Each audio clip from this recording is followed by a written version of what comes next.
3 ways to celebrate Earth Day with your students. Hey there, I'm Charlotte with Colorful Teaching for You. Thank you so much for joining me.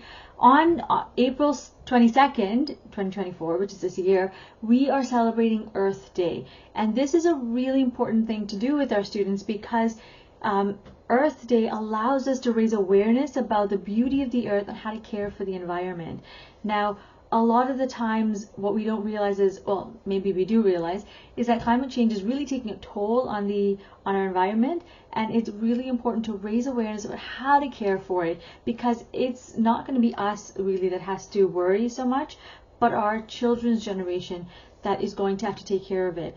And one of the things we're finding is that this started in the 1970s and has had a great global impact for adults, but not so much for children, because they don't really realize that they can have an impact on the environment, a positive impact on the environment. And so let's teach them how to do that, because kids naturally want to help. So let's put that to some use. We're going to do that in 3 different ways. Number 1, educate. So here I'd love for you to read some stories about Earth Day, about the earth, about how to take care of the environment, and if possible, integrate some Indigenous knowledge in there, because really there's so much to be learned about how they care for the environment, and why they take care of the environment is just so easy to understand, and it's just so beautiful that a lot of children will naturally be drawn to this perspective. Okay, number 2 is give back. So teach them how to give back to the environment, because right now, teach them about how, trees, for example, are being cut down. And how can we give back? We can perhaps create a community garden. We can grow plants that we can take care of either at home or in school.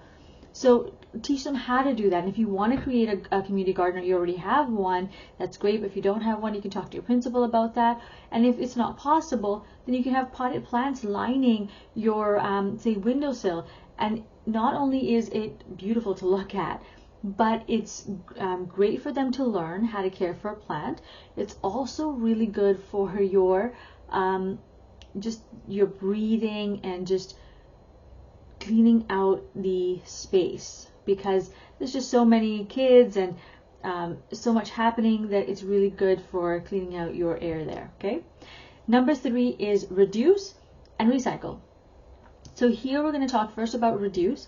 So have your kids go into their closets, look at things they haven't worn in a long time or things that they just don't like, take it out and bring it into school so that you can donate it. The reason we're bringing it to school, not just having them donate it, is because chances are some of them will not do it. But when you bring it into school, you're motivating each other to do it, and they're motivating each other.